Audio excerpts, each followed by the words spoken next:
Buenos días chicos, soy el profesor Cristian. El día de hoy les tengo una clase muy interesante, así que espero que sea de su agrado.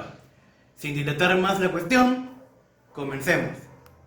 Charles Darwin, un naturista inglés, nos dice en su libro El origen de las especies que todos los seres vivos han evolucionado a partir de un antepasado en común.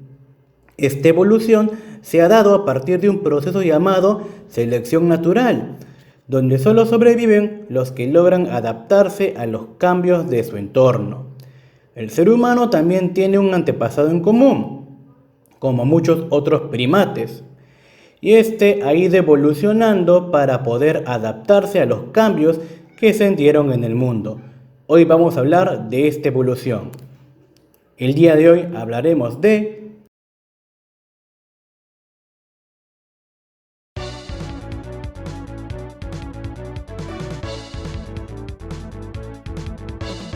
la hominización.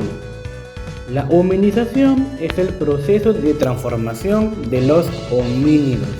El ser humano pertenece a esta gran familia de los homínidos. Vamos a ver justamente la taxonomía del ser humano. El ser humano pertenece al reino animal, al filum de los cordados, a la clase de los mamíferos, al orden de los primates, como muchos monos que ustedes conocen. Pero luego, a diferencia de ellos, el ser humano pertenece a una familia distinta a los demás primates. Pertenece a la familia de los homínidos. Pero no solamente esto, el ser humano pertenece a un género en específico, el género Homo, dentro del cual también pertenece a una especie en particular, a la especie Sapiens. Somos Homo sapiens, del género Homo, de la especie Sapiens. Entonces nuestra familia es la familia de los homínidos. Pero ¿qué características presentan los homínidos? ¿Qué nos diferencian de otras familias? Vamos a ver. En primer lugar, como característica, tenemos al bipedismo. Caminamos sobre nuestros dos pies. Pero eso no es todo. También hemos demostrado un aumento progresivo de la capacidad craneana. Nuestra capacidad craneal ha aumentado. Y también somos omnívoros. Comemos de todo, ¿sí o no? Comemos desde vegetales hasta carne, animales. Por otro lado, se da la disminución del prognatismo. ¿Qué significa esto? Que el tamaño de la mandíbula y nuestros dientes ha disminuido. Eso si lo comparamos con gorilas, con orangutanes o con otros monos, otros primates, ¿no? Y con otros homínidos que vamos a ver, nuestra mandíbula y nuestros dientes han ido disminuyendo. Los homínidos en general y también el Homo sapiens, que es otro homínido, tienen pues la mandíbula y los dientes pequeños, ¿no? Por otro lado, tenemos una mano prensil con el pulgar opuesto, y esto nos sirve para manipular, para coger y para desarrollar herramientas. Tenemos nuestra mano hábil. Y por último, pero no menos importante, está la utilización de un lenguaje simbólico. Poseemos un lenguaje articulado con el cual podemos comunicarnos con otras personas como nosotros. Entonces sabemos que los homínidos son bípedos. Pero ¿qué pruebas hay de bipedismo? Bueno, veamos. Primero son los cóndilos de la rodilla, estas protuberancias que tienen los huesos, donde se forman las articulaciones.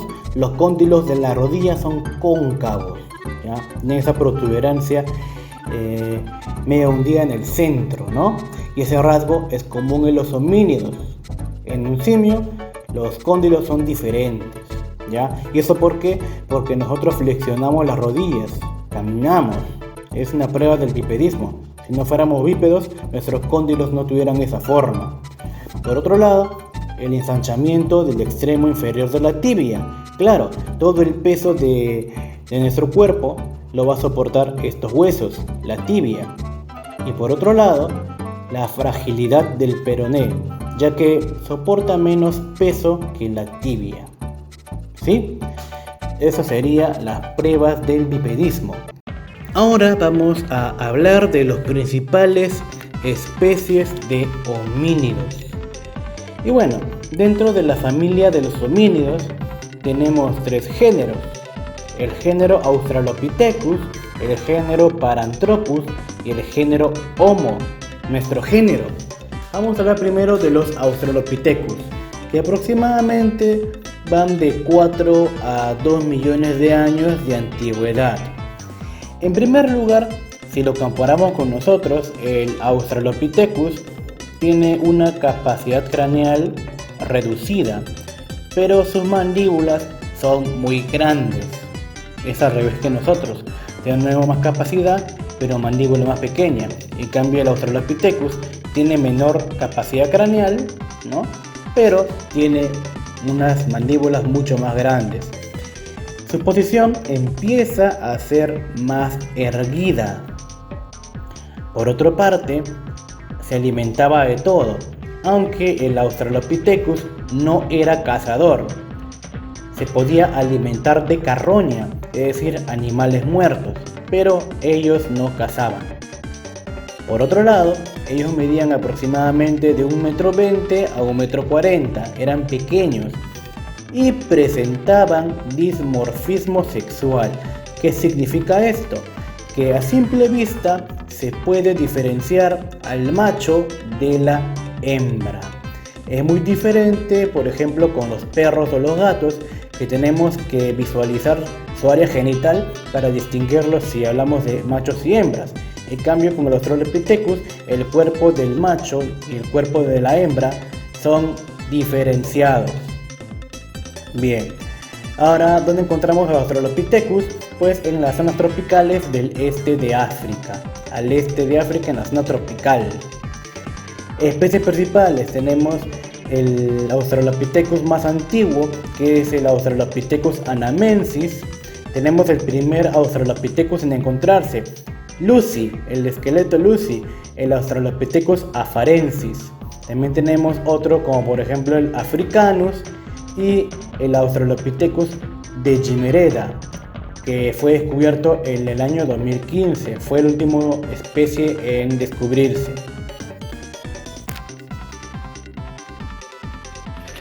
Ahora hablemos del Paranthropus, del género Paranthropus, que de antigüedad tiene de 2,6 a 1,1 millones de años, ¿no? Su capacidad craneal también es reducida si lo comparamos con nosotros, ¿no? Aunque obviamente pues su mandíbula es mucho más grande, pero su aparato masticador ya es especializado, es decir, ya hay mayor desarrollo de los dientes, ya no son todos colmillos, ¿no? Ya hay diferencia entre molares, premolares, ¿no? En fin. Y curiosamente presentaba una especie de cresta, tenía una protuberancia en la cabeza, como algunos orangutanes, tenían una cresta, una protuberancia ósea en la cabeza. El Paranthropus se piensa que vivía en el sur y en el este de África, ¿no? Ese es el Paranthropus. Ahora nos toca hablar de las especies de nuestro género. Hablamos del género Homo. Y aquí tenemos al primer Homo, al Homo habilis, de 2,4 millones de años de antigüedad, más o menos. Si lo puedes ver, su cráneo es más redondo y su cara es más achatada, ya asemeja un poco al ser humano. Las hembras experimentan una reducción de la pelvis. ¿Eso por qué? Porque antes pues los géneros anteriores tenían más tiempo a las criaturas dentro de su vientre. A partir del Homo habilis se va a reducir el tiempo de embarazo y eso va a hacer que la pelvis en las hembras se reduzca. Además medían aproximadamente de 1,20 m a 1,40 m. Pero lo más importante del Homo habilis, lo más resaltante, apúntalo, resáltalo, es que fueron los primeros en fabricar herramientas. De ahí viene su nombre científico, habilis, el hombre hábil, era hábil con las manos. Fue el primero en crear instrumentos líticos. La cultura de los guijarros, la pebble culture, ¿no? Ellos fabricaban armas de piedra, ¿no? Herramientas, cuchillos, lajas, en fin, ¿no? Ellos podían utilizar el fuego, pero no lo producían. Si veían que un rayo quemaba un tronco seco y se incendiaban, ellos lo podían utilizar como antorcha para guiarse en la noche o simplemente como fogata para hacer calor, pero no tenían ni la más peregrina idea de cómo fabricarlo, ¿sí? Ahora, se cree que fueron encontrados, que habitaban en Kenia y en Tanzania. Sus principales fósiles fueron encontrados ahí, entre Kenia y Tanzania, como por ejemplo el hombre de Olduvai.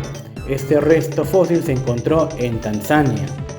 Luego tenemos al Homo erectus, antigüedad de 1,8 millones a 350.000 años. Este Homo erectus tiene una mayor capacidad craneal que el Homo habilis y su cuerpo es más robusto y camina más erguido.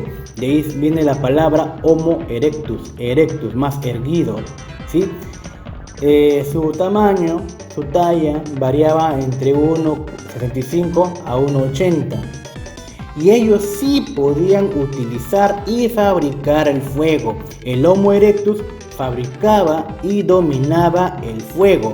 Ellos, a diferencia del Homo habilis, podían utilizar y fabricar el fuego. Saben hacer fuego. Además, el Homo erectus era cazador. Él ya era un cazador, aunque también de vez en cuando se alimentaba de carroña. Es decir, nunca hay que despreciar nada, ¿no? Y mayormente fueron encontrados en Asia, ¿no? El Homo erectus mayormente se encontraba en Asia, aunque también ubicamos algunos entre África y Europa. Principales fósiles tenemos al hombre de Pekín y Nankín en China y el hombre de Java en Indonesia. Luego tenemos al hombre de Neandertal, de antigüedad tendrá 1,8 millones a 350.000, y si lo comparamos con los hombres modernos, tiene una capacidad craneal parecida, ¿no?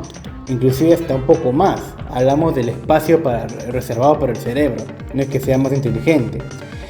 Su cuerpo es más robusto y es más erguido que el Homo erectus. Promedio medían 1,65, ¿no? Y lo más importante del hombre de Neandertal es que va a desarrollar el lenguaje articulado. Ya poseía un lenguaje, quizás no como el de nosotros, pero ya se podían entender con palabras, ¿no? O algo parecido a las palabras. Por otro lado, se dice que el hombre de Neandertal poseía un pensamiento mágico religioso. ¿Por qué? Porque a diferencia de otros homínidos que al ver a un compañero muerto simplemente se iban y lo dejaban solo, el hombre de Neandertal ya enterraba a sus muertos. ¿Y por qué los enterraba? Porque tenía una idea de vida después de la muerte, ¿sí? Ya pensaba en el más allá, por eso los enterraba. Por ahí también se dice que Neandertal se comía a los muertos en una especie de ritual, el canibalismo ritual, porque decía que al comerse el cuerpo absorbía pues la fuerza vital de la persona. Por otra parte, ellos vivían en grupos organizados dentro de cuevas. El hombre neandertal ya estaba organizado en hordas y también vestían con pieles de animales. Mayormente a los neandertales se les encontró en Europa, por ejemplo Alemania, y los principales yacimientos, o sea lugares donde se han encontrado fósiles de neandertales, es el Valle de Neander, de viene la palabra neandertal, el Valle de Neandertal. En Alemania, las cuevas de Atapuerca en España, las cuevas de Bruniquel en Francia y un largo etcétera. Para terminar, tenemos al hombre de Cro-Magnon. Su antigüedad va de 35.000 a 10.000 años. Y el hombre de Cro-Magnon tenía una gran capacidad craneal, tenía mucho espacio para ese cerebro y también tenía un gran mentón, tenía un mentón prominente si lo comparamos con los seres humanos actuales.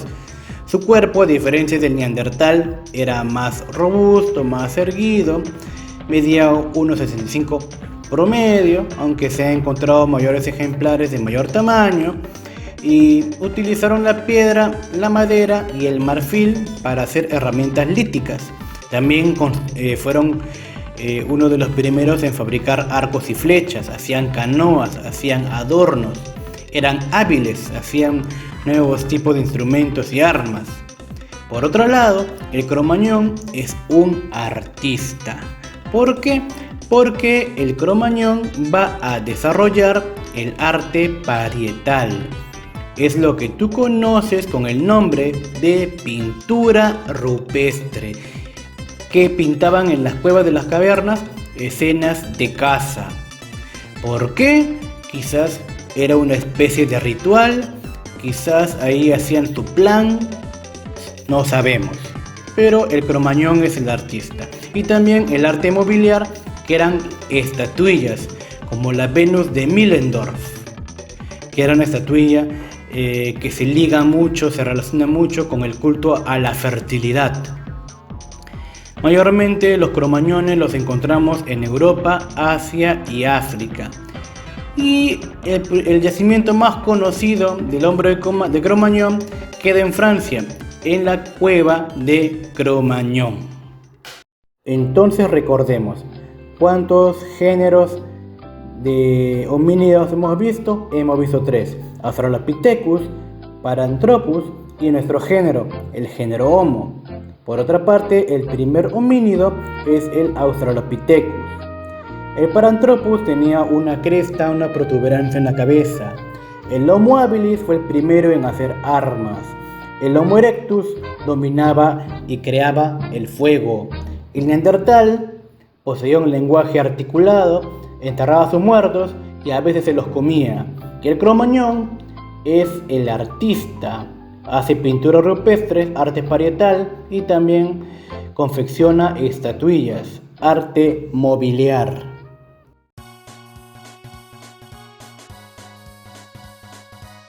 Bueno chicos, conmigo será hasta la próxima semana.